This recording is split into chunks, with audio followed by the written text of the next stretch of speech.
Una at huling mamahal, ikaw ang buhay ko pero bakit iba ang mahal mo?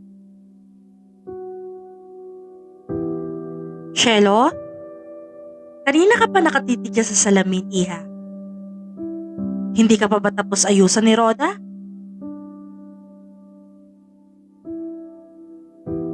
Tanong sa kanya ng kanyang ama mula sa bukas na pinto ng kwarto niya.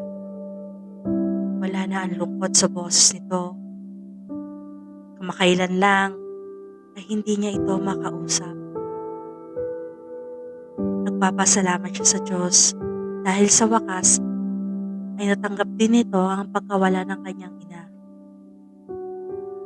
Samantalang siya, heto at nakatulala sa kawalan. Tinignan niya ang sariling refleksyon sa salamin at bumuntong hininga.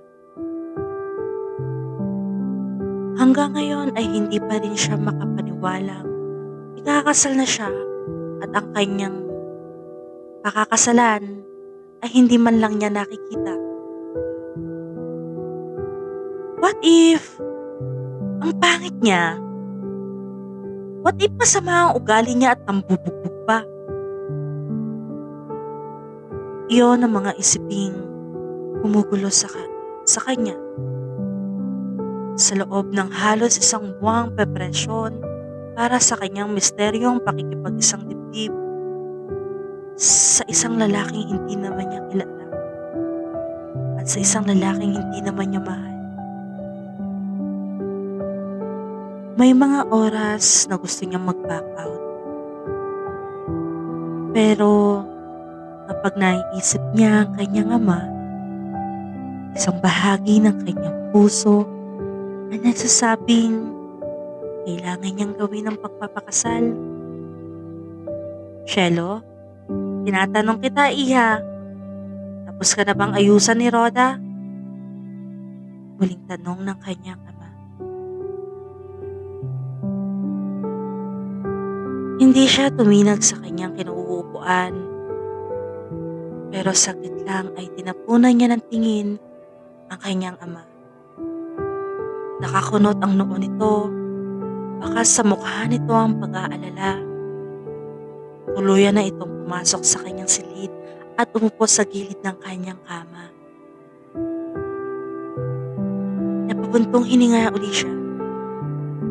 Banalikan tingin sa salamin at nahulog uli sa kawalan.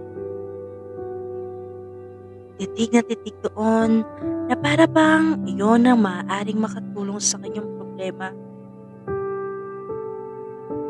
Kung hindi nga lang dahil sa kanyang ama, hindi siya magpapakasal sa kung sinong lalaki lang. Kahit labag sa kanyang kalooban, ay sumang-ayon siya sa kahilingan ng kanyang ama. Lalo na makita niyang iyon ang makakapagpabalik sa dating sigla nito. Iha? Untag nito. Tinapik nito ang kanyang balikat. Papa, napatitig lang siya sa mukha nito. Puno ng katanungan ng kanyang isip. Anak,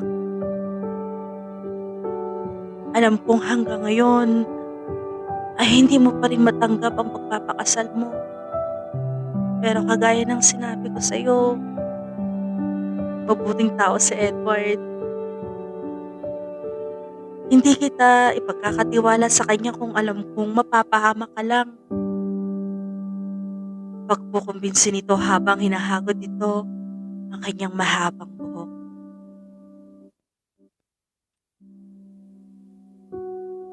Tahimik na humilig siya sa balikat nito.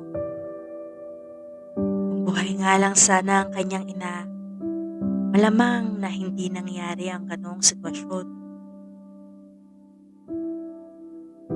Ang pagpapakasal niya sa lalaking hindi niya kilala at hindi niya mahal ay isang desisyong maaaring pagsisihan niya habang buhay. Pero marami namang buhay ang maapektuhan kung hindi niya gagawin yon.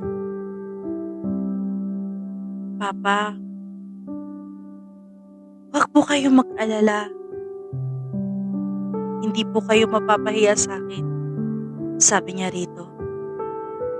Kahit nahihirapan siya, ay hindi niya ipinakita dito. Gusto niyang tuluyang mapanatag ang kalooban nito at muling makitang masaya ito.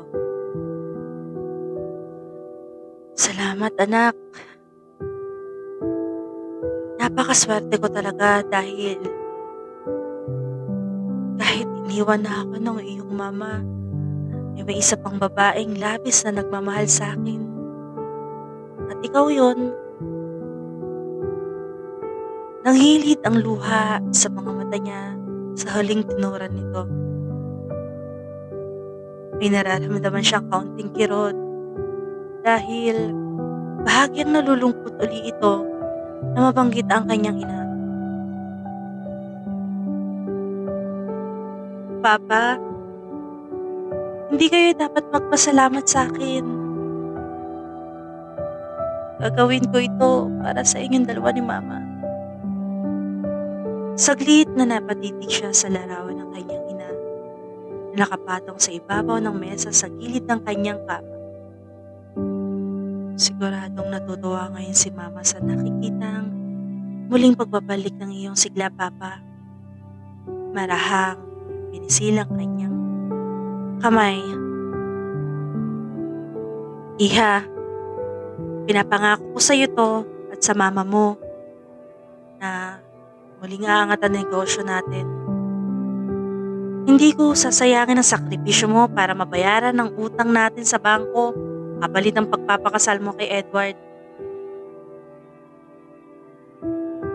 Nakita uli niya ang katapatan ng kanyang ama sa sinabi nito.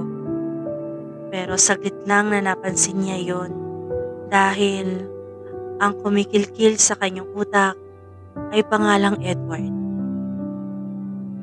Kilala niya ito ngunit sa pangalan lang. Maliban doon ay wala na siyang alam tungkol dito. Basta ang sinasabi ng kanyang ama ay anak na matalik na kaibigan nitong si Eduardo Villarreal, ang lalaki. Dinala na ni Eduardo ang pamilya nito sa Amerika at doon na nanirahan. Pero ni minsan ay hindi pa naputol ang komunikasyon nito at ng kanyang ama. Noong maganda pa ang takbo ng negosyo ng kanilang pamilya, ay madalas pumunta ang kanyang mga magulang sa Amerika. Lalo na kapag may espesyal na okasyon sa pamilya ng mga Villarreal. Ngunit minsan ay hindi siya sumama sa mga